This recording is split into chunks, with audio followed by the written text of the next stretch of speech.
Hello everyone, welcome back to another vlog. Today is a little different. I've been pulled out from my standby duty to operate a flight out of Kolkata. So this vlog starts with me deadheading to Kolkata where I'll then operate an ultra long haul flight. Standby duty basically means I am on reserve, ready to fly if the airline needs me. And today that call came. Let me take you through the entire day from reaching the airport all the way till I'm ready to operate. It was reasonably early in the morning, so my breakfast was at the airport lounge. On days like this, food becomes a part of the preparation. Nothing heavy, nothing fancy, just something light, clean, and hydrating, especially when a long day is ahead. What and when we eat before duty has a direct impact on alertness later. That's why pilots usually avoid heavy carbs, excess sugar, or something that makes you sluggish. A quiet breakfast, a clear mind, and then it's time to wait for the flight.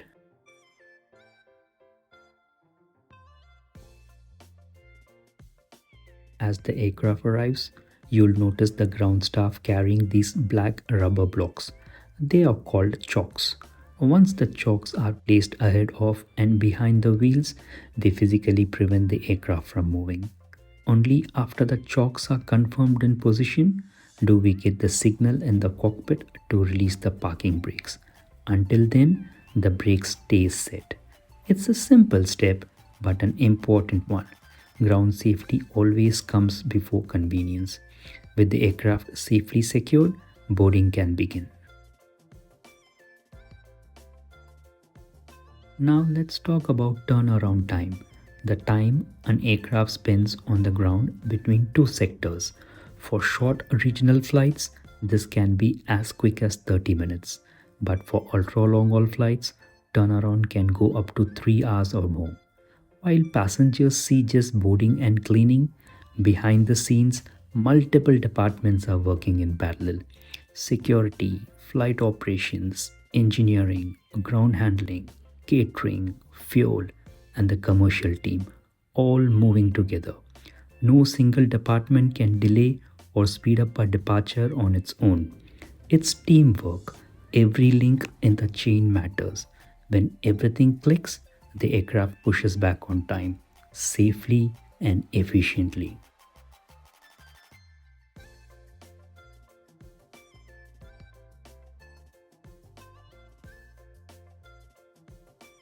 Kolkata seems to be experiencing heavy rain and the part of the airport appears flooded. In conditions like this, one of the biggest concerns during landing is the risk of aircraft skidding on the runway. This phenomenon is called hydroplaning. Hydroplaning happens when a layer of water builds up between the aircraft tires and runway surface. This reduces friction, which means braking effectiveness is reduced, and that can affect how quickly the aircraft slows down after touchdown. With less friction, stopping distance increases. That's why pilots are extra cautious with landing speed, touchdown zone, braking, and reverse thrust usage. Heavy rain can also make runway and taxiway markings hard to see. These markings are very critical, especially when parking the aircraft.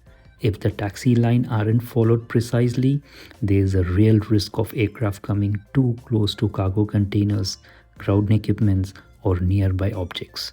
That's why in such conditions, pilots taxi slower, rely on clearances, signage, and teamwork with ground staff.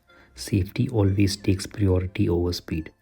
Have you guys ever heard about hydroplaning before? Do let me know in the comments section about your take on hydroplaning. By the time I reached the hotel, I was famished. I was craving for some good food, and it was time to check out the buffet. After a long day of travel, this feels well deserved. For me, this was actually the first time operating a Boeing 777 out of Kolkata, though I have operated out of this airport a couple of times in the past. But that was years ago when I was flying the Airbus. Different aircraft, different era, same airport, but every operation brings its own learning. That's what keeps this job interesting. Tomorrow will be familiar and new all at the same time.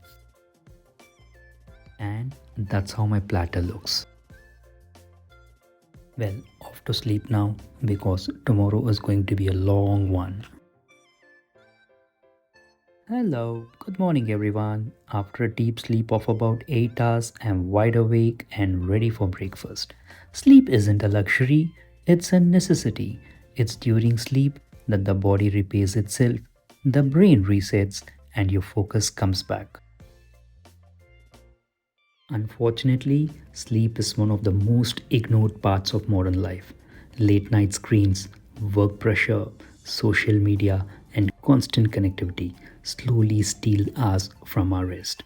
And the scary part is people get used to being tired and think that's normal. Well, in aviation, fatigue is taken very seriously because alertness isn't just about performance, it's about safety. That discipline applies to everyone, not just pilots. Well, talking about discipline, how can we skip our workout session?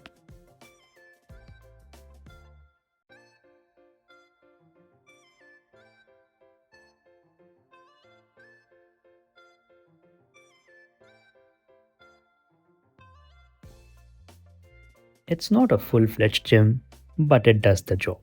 And that's good enough because limited facilities can never be an excuse to skip a workout.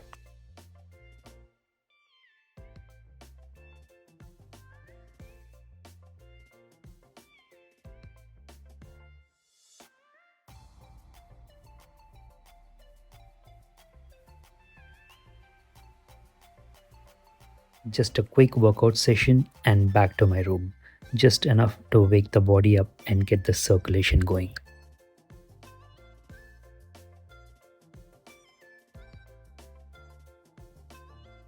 Prayers done, uniform fixed, and I'm all set for a long day ahead. Preparation isn't just physical, it's mental. Time to head back to the airport.